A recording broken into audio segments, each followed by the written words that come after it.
pinakagandang pamasko sa buong mundo ang pagkakamabutihan ngayon ng Amerika at ng Cuba matapos ang 5 dekada nilang alitan. Magandang balita ito sa mundong dumadaan sa kabi-kabilang mga hidwaan at krisis, katulad ng panggugulo ng ISIS o ISIL sa Iraq at Syria, ang paghahasik ng lagim ng Taliban sa isang eskwelahan ng mga bata sa Pakistan, ang pangingidnap ng isa pang teroristang grupo, ang Boko Haram, ng mga estudyanteng babae sa Nigeria, ang patuloy na pakikibaka kontra Ebola ng sangkatauhan, at ang tila lumalawak na agwat sa pagitan ng mga mayaman at mga mahirap.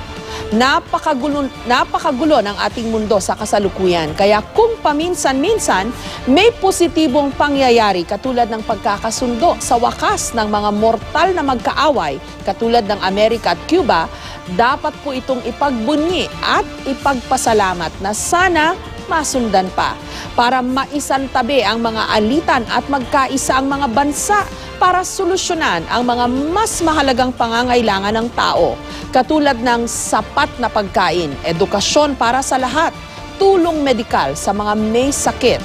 World peace, patuloy po nating ipagdasal at pagsumikapan para magkatotoo at hindi lang manatiling bukang bibig at isang mailap na pangarap.